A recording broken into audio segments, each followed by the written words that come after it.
बिस्मिल्लाहिर्रहमानिर्रहीम।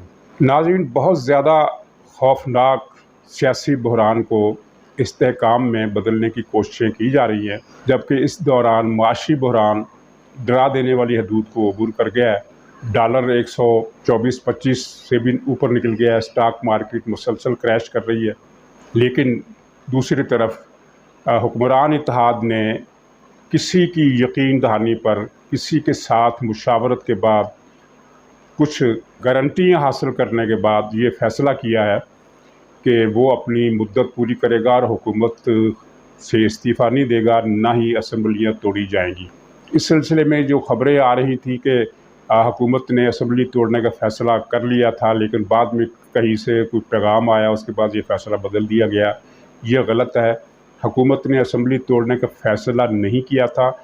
हाँ, ये क़यास रैयाँ आम थी और ज़ाहिर है 20 ज़िमनी इंतखाबात, 20 सूबाई सीटों पर ज़िमनी इंतखाबात के नताइज के बाद ये एक मंतकी सी बात नज़र आ रही थी कि शायद हुकूमत असम्बलियाँ तोड़ दे, क्योंकि एक बहुत बड़ी तादाद दानश्वरों की, सियासी कारकुनों की और सियासी तजियाकारों की जो मुस्लिम लीग नून के हामी हैं, ये मशवरा दे रहे थे कि अब इस हुकूमत को बाकी रखने का फ़ायदा नहीं है, क्योंकि पंजाब हुकूमत छिन जाने के बाद मरकज़ की हुकूमत बेअसर हो जाएगी।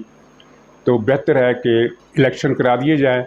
और जब मिफ्ताह इस्माइल वज़ीर ख़ज़ाना से पूछा गया कि आपने ये सब कुछ क्यों किया, तो उन्होंने अगरचे बात किसी और पैराए में की थी और उन्होंने ये कहा कि हमने मुल्क बचाने के लिए ये मुश्किल फ़ैसले किए और इन मुश्किल फ़ैसलों की कीमत हमें इंतखाबात हार कर चुकानी पड़े, तो मुल्क की खातिर ये कोई बड़ा फ़ैसला, ये कोई आसान वाला फ़ैसला नहीं है, ये ज़रूरी था।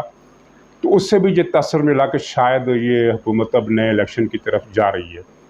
लेकिन ऐसा कोई फ़ैसला नहीं हुआ था। अदम फ़ैसला की बात हम कर सकते हैं कि हुकूमत सोच रही थी कि क्या फ़ैसला किया जाए। बहरहाल कल ये मुश्तरका इजलास हुआ और इस इजलास से दो चीज़ें वाज़ेह हो गई। पहली तो ये कि हुक्मरान इत्तेहाद में कोई दरार नहीं है। मुत्तहिदा कौमी मूवमेंट हो या पश्तून कौमी मूवमेंट हो या कोई और पार्टी हो, सब पार्टियाँ मुस्तैद हैं और हुकूमत को अपनी मुद्दत पूरी करने के लिए जद्दोजहद करने के लिए तैयार है और हर चैलेंज को उन्होंने कबूल करने का ऐलान किया। अच्छा, अब ये नहीं कहा जा सकता कि ये हुकूमत जो है इस इस्तेहकाम के 1-2 दिन तक ये हमें इंतज़ार करना पड़ेगा कि डॉलर की सूरत हाल क्या रुख इख्तियार करती है। दूसरी तरफ जो सियासी इस्तेहकाम के लिए कोशिशें हैं, इनमें ज़ाहिर है कुछ मुतल्लका क्वार्टर्स की गारंटी या ज़मानत या वादे हासिल किए गए और उसकी वजह यह है कि जिन लोगों ने इमरान खान को 10 साल से लाडला बनाकर रखा और उनमें से बाज़ क्वार्टर अब भी इमरान खान को लाडला बनाकर रखे हुए हैं, उन तक ये बात क्लियर हो गई है, उन पर यह बात बिल्कुल वाज़ेह हो गई है कि इमरान खान की तहरीक के नतीजे में, तहरीक से मुराद ये लॉन्ग मार्च या जलसे जुलूस नहीं, बल्कि उसकी तहरीक इंसाफ मुराद है, जो कुछ कर रही है, उसके नतीजे में पाकिस्तान जो है वो नाकाबिल तलाफ़ी नुकसान से दो चार हो सकता है। ऐसा नाकाबिल तलाफ़ी नुकसान कि जिसके बाद पाकिस्तान का वजूद ही ना रहे, क्योंकि ये PTI की जो हिकमत अमली है वो इसी तरफ जा रही है। आप बताइए, पाकिस्तान की पूरी तारीख़ में कभी किसी लीडर ने ये कहा कि अगर मुझे इक़्तिदार में वापस ना लाया गया तो मैं मुल्क को श्रीलंका बना दूँगा, मुल्क में खाना जंगी करा दूँगा, मुल्क में खूनी इनकलाब आ जाएगा, खून के दरिया बह जाएंगे, अनारकी फैल जाएगी, क्यास फैल जाएगा। ये आज तक किसी भी लीडर ने नहीं कहा, यहाँ तक कि जब भुट्टो के ख़िलाफ़ तहरीक बहुत ज़ोरों पर थी और नफ़रत की जंग उस वक्त भी बड़ी शदीद थी, तब भी PNA ने ये धमकी नहीं दी थी कि हम मुल्क को खून का गुस्ल दे देंगे। मुल्क को उस वक्त श्रीलंका की मिसाल तो नहीं थी, लेकिन कोई ऐसी मिसाल उन्होंने नहीं दी कि हम इस मुल्क को फ़लाँ मुल्क को बना देंगे। और फिर जब ज़िया-उल हक का मार्शल आया, उसमें उन्होंने पीपल्स पार्टी को कुचल डाला, भुट्टो को सज़ाए मौत दे दी और इनके बहुत सारे कारकुन फायरिंग से मारे गए, उनको कोड़े लगे, पीपल्स पार्टी अमलन बैन कर दी गई थी। तो वह उस वक्त भी पीपल्स पार्टी ने कभी ये नहीं कहा कि पाकिस्तान को श्रीलंका बना देंगे, यहाँ खून का गुस्ल दे देंगे, पाकिस्तान में खून इनकलाब आएगा। लेकिन ये PTI मसलसल ऐसी बातें कर रही है और इसे कोई हाथ नहीं लगा रहा, बल्कि उसको फेवर देखिए कहाँ कहाँ से कैसी कैसी मिल रही है। अब ये फ़ैसला आपने देख लिया कि पीटीआई की करप्शन को पब्लिक अकाउंट्स कमेटी नहीं उठा सकती। पब्लिक अकाउंट्स कमेटी को इख्तियार नहीं है कि वो पीटीआई की करप्शन के बारे में बात करे। अब इससे ज़्यादा ओपन फेवर क्या हो सकती है। जितने भी फैसले, अब ये जो नैब कवानीन है ये गलत है, ये सही है, लेकिन ये फैसला पार्लियामेंट ने किया है और इमरान खान पहुंच गया है इसके खिलाफ फैसला लेने के लिए, और उसको मिल जाएगा। क्योंकि ये तो आज तक हमने सुना ही नहीं कि इमरान खान ने कोई फैसला मांगा हो उसको ना मिला हो। हर फैसला जिस तरह का वो चाहता था उससे बढ़कर उसे मिला है।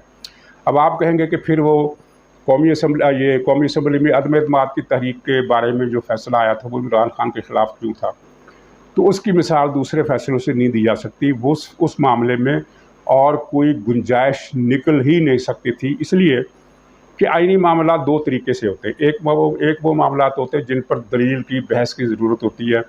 एक फरीक कहता है कि ये मामला इस तरह है, फ़लाँ आर्टिकल को फ़लाँ आर्टिकल के साथ मिलाया जाए, फ़लाँ की रूल ये है, फ़लाँ का तकाज़ा ये है, तो उसकी दलीलें और फिर मुखालिफ फरीक की दलीलें सुनकर अदालत या आवाम उनको फैसला करने में आसानी हो जाती है कि आइन यहाँ क्या चाहता है। लेकिन कुछ चीज़ें होती हैं जिन पर दलील की ज़रूरत ही नहीं होती। उनमें अदम एतमाद का मसला, वज़ीर आज़म के इंतखाब का मसला, ये चीज़ें उनमें शामिल हैं कि जिनमें कोई दो राय नहीं होती, कोई शिकों की बहस नहीं होती कि फ़लाँ शिक ये कहती है, फ़लाँ शिक ये कहती है। एक सीधा सा मसला है कि जब तहरीक अदम एतमाद अरकान की जो जितनी हमायत ज़रूरी है उतने अरकान की मदद हमायत के साथ पेश हो जाए तो वो पेश होने के लिए मंजूर कर ली जाती है, और जब मंजूर कर ली जाती है तो फिर उसको एक ड्यू पीरियड में गिनती के लिए पेश करना लाजमी हो जाता है, और उस पर गिनती लाजमन होती है। गिनती कोई ताकत, कोई कानून उस गिनती को नहीं रोकता। साजिश का जो बयानिया है ये बिल्कुल झूठा है, इसमें कोई शक नहीं, लेकिन इससे बहस नहीं है। कोई भी स्पीकर या डिप्टी स्पीकर ये कह कर कि चूंकि इस तहरीक के पीछे फ़लाँ की साजिश है लिहाजा मैं इस तहरीक को रद्द करता हूँ, नहीं कर सकता। गुंजाइश ही नहीं है, इसमें बहस की ज़रूरत ही नहीं है। इसमें आइन के किसी आर्टिकल का और किसी शिक का हवाला देने की ज़रूरत ही नहीं है। ये एक इस्टेब्लिश्ड प्रैक्टिस है पूरी दुनिया में कि तहरीक अदम एतमाद जब पेश होने का मरहला तय कर लेती है तो उस पर गिनती कराना वाजिब हो जाता है। उस पर गिनती के बगैर कोई रास्ता है ही नहीं। चुनाचे उस वक्त इस फैसले को रद्द करने के अलावा कुछ चारा ही नहीं था। कुछ भी आप कर लें, ये इसकी हमायत नहीं की जा सकती थी कि तहरीक एतमाद रद्द कर दी जाए। और उसमें दूसरा पहलू भी था, वो बड़ा ख़तरनाक पहलू था। वो ये था कि अगर ये अव्वल तो इसकी कोई गुंजाइश नहीं, कानून में कोई शिक नहीं, आइन में कोई शिक नहीं कि साजिश को बुनियाद बनाकर रद्द कर दिया जाए। लेकिन फ़र्ज़ कीजिए कोई बेंच ये फैसला देता है कि हाँ साजिश की बात सच्ची है, इसलिए हम डिप्टी स्पीकर का फैसला बरकरार रखते हैं, तो इसका मतलब क्या होना था? इसका मतलब ये होना था कि साजिश हुई है और उसमें फ़ौज मुलव्वस है। फिर क्या होना था? इस पर मज़ीद बहस की ज़रूरत नहीं है। आपके इल्म में है कि फिर क्या होना था। और ये साइफ़र का सारा ड्रामा झूठ साबित हो चुका है। अदलिया ने भी अपने फैसले में लिख दिया है कि ये गलत है, और फ़ौज ने भी कह दिया, ISPR ने भी ये कह दिया, अमेरिका ने भी कह दिया, पाकिस्तान के अपोजिशन लायर और जितने सिफारती हल्के हैं वो भी सब इसको मुस्तरद कर चुके। दुनिया में एक भी आदमी नहीं है सिवाय इमरान खान और उसके हामियों के जो साजिश की बयानी को सच मानता हो। लेकिन आपने देखा कि 2 दिन से इमरान खान और उसकी पार्टी ने फ़ौज पर हमले तेज़ कर दिए। ख़ास तौर पर कल जो शहबाज गिल ने जो अटैक किया है उसका तो हम इससे पहले ही तसव्वुर नहीं कर सकते थे। यानी तहरीक इंसाफ फ़ौज की तज़लील के अपने ही रिकॉर्ड तोड़ रही है। इसमें एक तो खैर उसने वो बात की जो दूसरे लोग भी ज़रा नरम अंदाज में कहते रहे कि इस्टेब्लिशमेंट को सियासत में मुदाखलत, उखाड़ पिछाड़, इसको निकाल दो, उसको ले आओ, ये नहीं करना चाहिए। ये बात तहरीक इंसाफ ने उस वक्त क्यों नहीं की जब 2018 के इलेक्शन से पहले इसको निकाल दो, उसको उठा दो, इसको नाअहल कर दो, उसको पकड़ कर पिटाई कर दो, उसको बंद कर दो, उसको बेटियाँ उठाने की धमकी दे दो।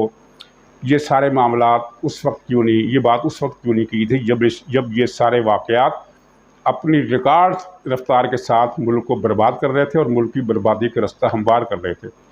तो खैर दूसरी बात जो शहबाज गिल ने की वो ये है कि जब अमरीकी ये सिफारती लेटर आया जिसको साइफ़र कहते हैं, तो फ़ौज ने, यानी उन्होंने फ़ौज का लफ्ज़ इस्तेमाल नहीं किया बल्कि इशारा किया कि इसको छुपाने की कोशिश की, हमसे छुपाया, इसको एक तरफ कर लिया। लेकिन फिर शाह महमूद कुरैशी को पता चल गया तो उसकी वजह से ये फिर साइफ़र की कापी हमें मिली। ये सब बकवास कर रहा है, झूठ बोल रहा है। अगर साइफ़र की कापी है तो इमरान खान तो किसी आइन और कानून को मानता ही नहीं। उसे पता है कि कोई अदालत उसको हाथ नहीं लगा सकती, तो वो साइफ़र की कापी क्यों नहीं सामने दिखाता? आप कहेंगे कि साइफ़र की कापी दिखाना राजदारी एक्ट के ख़िलाफ़, इमरान खान के ख़िलाफ़ कार्रवाई हो सकती है। इमरान खान के ख़िलाफ़ आज तक कोई कार्रवाई हुई है जो साइफ़र दिखाने पर हो जाएगी? वो दिखा ही नहीं सकता, उसके पास कुछ है ही नहीं अपने बयान के हक़ में दिखाने के लिए। इसलिए कि इसमें ये कहीं तहरीक अदम एतमाद लाने की बात उसमें शामिल नहीं थी। उस वक्त इमरान खान की हुकूमत की पॉलिसियों पर अमरीकी नापसंदीदगी का इज़हार था और इसी नापसंदीदगी को फ़ौज ने सिक्योरिटी काउंसिल के इजलास में कहा था कि ये तो मुदाखलत है। मुदाखलत से मुराद ज़ाहिर है, ये अमरीका हमेशा से मुदाखलत करता है। जब अमरीका हमसे मुतालबा करता है कि इसराइल को तस्लीम करो, तो ये मुदाखलत है हमारे कामों में, हमारी खारजा पॉलिसी में मुदाखलत है, हम नहीं मानते। लेकिन हम उसको साजिश का नाम तो नहीं देते कि अमेरिका ने साजिश की है। अमेरिका की मुदाखलत का एक रिकॉर्ड है। अफ़गान पॉलिसी तो अब चलो ख़त्म हो गई, लेकिन कश्मीर पॉलिसी हो, इंडिया से तल्लुकात का मामला हो, इसराइल से दोस्ती हो और कई मामलात हों, तो अमेरिका अपनी राय देता है कि आप ये ना करें।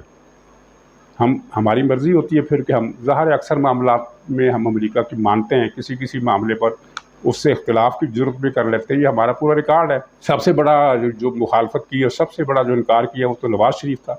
सदर क्लिंटन ने नवाज़ शरीफ को फ़ोन किया और हुक्म देने के अंदाज़ में कहा कि एटमी धमाके मत करो। ये भी कि अगर एटमी धमाके करने से बाज रहोगे तो हम तुम्हारी सिक्योरिटी की गारंटी भी देते हैं और इतने अरब डॉलर भी तुम्हें देंगे। लेकिन नवाज़ शरीफ ने वो मुस्तरद कर दी। तो इस तरह की मुदाखलत, इस तरह की पसंद नापसंद का इजहार अमेरिका ने हमेशा किया और इस मरतबा भी उसने किया होगा कि आपकी रूस पॉलिसी सही नहीं है, या आपकी ईरान पॉलिसी सही नहीं है, या आपकी फलां पॉलिसी सही नहीं है।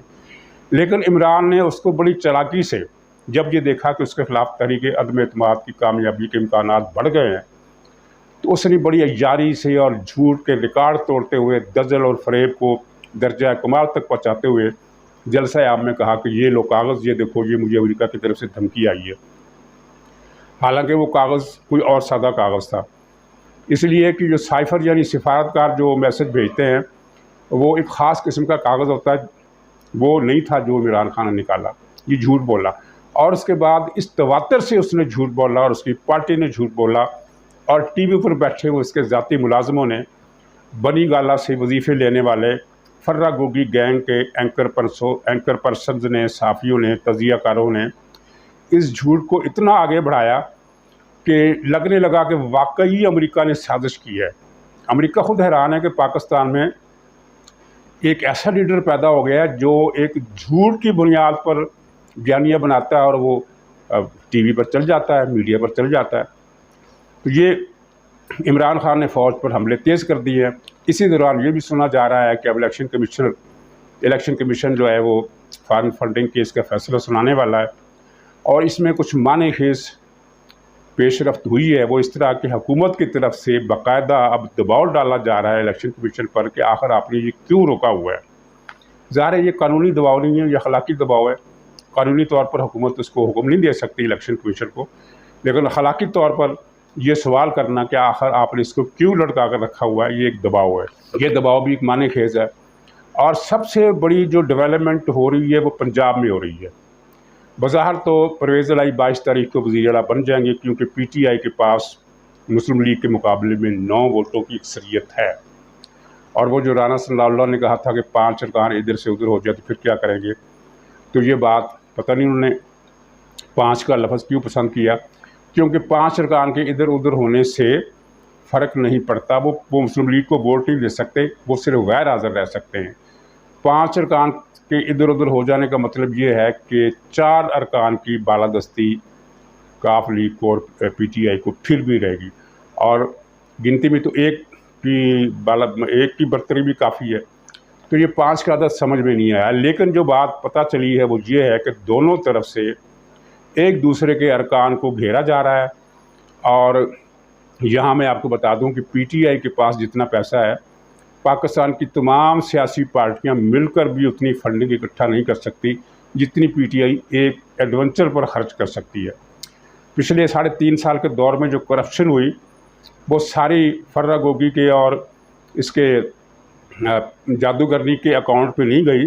बहुत सारी रकम पीटीआई के फंड्स में गैर कानूनी तौर पर छुपाए गए खानों में जमा की गई है और इसे पीटीआई के पास खर्च करने के लिए अरबों डॉलर हैं जो इसने पिछले 3.5 साल में करप्शन किया है उसमें से। बहरहाल ये बहुत बड़ी रकूम लेकर शाह महमूद कुरैशी और परवेज़ खट्टक बहुत बड़ी नाकाबिल तसव्वुर हद तक फ़ी बंदा 30 करोड़ वो लेकर फिर रहे हैं ताकि मुस्लिम लीग के कुछ अफराद को गैर हाज़िर रहने पर आमादा किया जा सके या वो इस्तीफ़े दे दें। और ये उनकी कोशिश कितनी कामयाब होती है। दूसरी तरफ मुस्लिम लीग नून और पीपल्स पार्टी भी सरगर्म हो गई हैं कि काफ लीग यानी पीटीआई के कुछ अफराद को राज़ी किया जा सके कि वो एबसेंट रहें। और तकरीबन नीम मुसद्दक़ा इतलात ये है कि ऐसे अरकान की तादाद शायद 20 है जो मुस्लिम लीग के साथ इस तरह का वादा करने को तैयार है। अब सवाल ये पैदा होता है कि पीटीआई अगर ऐसा होता है तो पीटीआई क्या कहेगी कि ये लोटे खरीदे गए हैं। वो ये नहीं, उसको ये बात करना ज़ेब नहीं देगा क्योंकि उसने इसी हफ्ते मुस्लिम लीग नून के 2 अरकान को पैसे देकर करोड़ों रुपए की रकम देकर मुस्तफ़ी होने पर मजबूर किया है। इनमें एक तो वो पीर साहब भी शामिल है, क्या नाम है उनका, शरकपुरी। तो शरकपुरी के बारे में शेख रशीद ने जो टेलीफोन कॉल लीक हुई और उसमें उसने कहा कि पेमेंट कर दी गई है इसको, जिस पर ये जमील शरकपुरी ने बड़ा बुरा मनाया कि शेख रशीद बड़ा गंदा आदमी है और इसने झूठ बोला है। जबकि शेख रशीद कहता है कि मैंने सच कहा था लेकिन मजाक में कहा था। मजाक में नहीं कहा था, कहा सच ही था, पेमेंट हुई है। जमील शरकपुरी के जमील जो भी उसका नाम है, मुझे उसका नाम भी पूरी याद नहीं आता, बड़ी सफ़ेद दाढ़ी है उसकी। तो उसने 2-3 दिन पहले एक टीवी इंटरव्यू के दौरान जब उससे ये सवाल पूछे गए तो उसके चेहरे पर जो बौखलाहट बरस रही थी, मुझे बता रही थी कि इसने पैसे वसूल किए हैं। और ये ऐसी कोई अजूबा बात नहीं है। ये पीर शरकपुरी जो है हमेशा से रिश्वत और हराम खाने के लिए मशहूर रहे हैं, तो अब भी ले लिए होंगे। तो 2 अरकान को तो इन्होंने रकम लेकर तोड़ा है, रकम देकर तोड़ा है। तो जो खुद दूसरे अरकान को तोड़े, तो अगर दूसरी पार्टी के लोग उसके अरकान को तोड़े तो ये बात अखलाकी है या गैर अखलाकी है, इसको पीटीआई को ये एतराज़ करने का हक़ नहीं है। ख़ास तौर पर अगर आप ये देखें कि जब इमरान खान की हुकूमत ख़त्म हुई तो उसने एक मौके पर ये एतराफ़ किया था, उसकी नादानस्तगी में उसके मुँह से ये निकल गया था कि जब मैंने मुस्लिम लीग नून के अंदर पंजाब में एक फारवर्ड ब्लॉक बनाने की कोशिश की तो मुझे ऊपर से रोक दिया गया। ऊपर से मुराद फ़ौज थी। पता नहीं ये बात सच है कि ये झूठ है, फ़ौज ने रोका या नहीं रोका। मेरा ख्याल है कि ये वो फारवर्ड ब्लॉक बनाने में खुद ही नाकाम हो गया था। लेकिन उसने ये अपने मुंह से एतराफ़ किया कि मैंने लोटों का एक ग्रुप बनाने की कोशिश की थी। उसके बाद अब इसके पास क्या रह जाता है। लेकिन आप देखिए जो पीटीआई के हामी हैं वो अगर मुस्लिम लीग के नून के बंदे ख़रीद कर उधर अपने पास ले जाए तो वो कहेंगे कि ये ज़मीर की आवाज़ पर गए हैं, और अगर पीटीआई का एक बंदा आ जाए तो वो कहेंगे कि ये लोटा इज़म है और ये ख़रीदा गया है, ज़मीर बेचा गया है वगैरह वगैरह। और हालत ये है बाज़ हलकों की तरफ से इमरान खान की तायद की कि ये पंजाब असम्बली में जिन लोगों ने हमज़ा को वोट दिया वो डी सीट हो गए।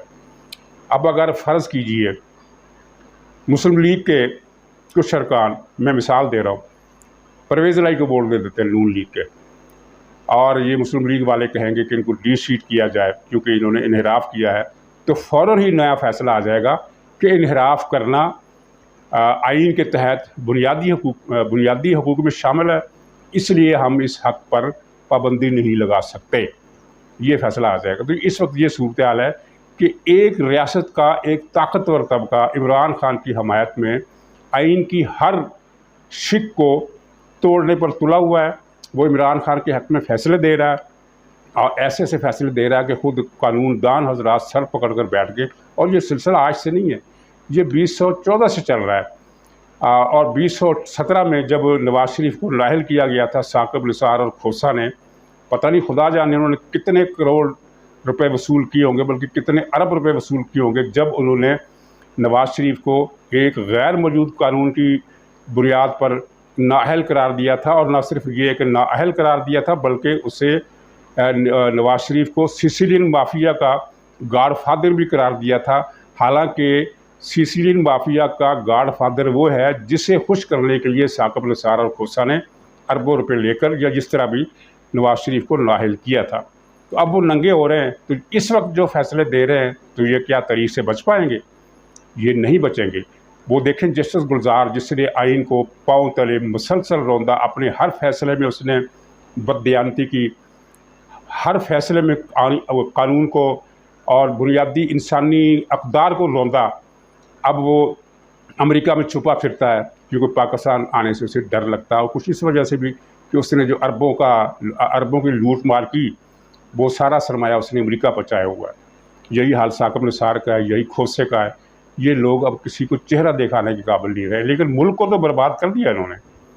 तो अब ये सूरत हाल जो है, ये पंजाब का मार्का जो है, इसमें क्या अखलाकियात दोनों तरफ से पामाल की जाती हैं, इससे कतई नज़र ये पंजाब का मार्का जो है ये एक और बहुत बड़ी डेवलपमेंट की तरफ जा रहा है, और कोई भी नतीजा निकल सकता है। परवेज़ इलाही को जिस तरह कल तक समझा जा रहा था कि वो पक्का और गैर मुतनाज़िर वज़ीर आला है, अब वो सूरत हाल नहीं रही। परसों तक देखिए क्या होता है। और एक अहम बात ये है कि पीटीआई ने 2 दिन जिस तरह उद्दम मचाकर अपनी खुशी का इज़हार किया, अब उनके लहजों में परेशानी है और इश्तियाल है, ख्याल है कि वो फ़ौज पर हमले तेज़ करेंगे। और मैं आपको एक ये बात बता दूं कि हम सब देख चुके हैं कि वो अफरादी क़ुव्वत के ज़रिए कोई लॉन्ग मार्च कर सकते हैं, ना खून रेज़ी या खूनी इनकलाब लाने का कोई वाक़या कर सकते हैं। किसी की पुश्त पनाही के बगैर वो कुछ भी नहीं कर सकते। अगर वो बंदे ले जाते हैं इस्लामाबाद, फिर दोबारा 15-20 हज़ार 14 हज़ार, तब भी वो कुछ नहीं कर सकते जब तक कि उनके पीछे कोई और ताकत ना हो। हाँ, ये है कि अगर पंजाब गवर्नमेंट ना रही तो फिर ज़ाहिर है पीटीआई के लोग गुंडागर्दी करने में आज़ाद होंगे। जब उनको पुलिस का खौफ नहीं रहेगा तो फिर वो रास्ते की हर चीज़ तोड़ेंगे फोड़ेंगे। ये सिर्फ इसी माहौल में अपनी बहादुरी दिखा सकते हैं जब इनको कोई रोकने वाला ना हो। जिस तरह जनरल ज़हीरुल इस्लाम के आर्डर पर इन्होंने पीटीवी पर कब्ज़ा किया था और पार्लियामेंट हाउस के बाहर पार्लियामेंट हाउस पर पथराव किया था, सुप्रीम कोर्ट की बिल्डिंग पर अपनी गंदी शलवारें लटकाई थी। तो ज़ाहिर है उस वक्त जनरल ज़हीरुल इस्लाम इनका सरपरस्त था, इनका गॉड फादर था, और उनकी पूरी पुश्त पनाही इससे हासिल थी। लेकिन अगर ये पुश्त पनाही हासिल ना हो तो फिर जो कुछ भी नहीं कर सकते।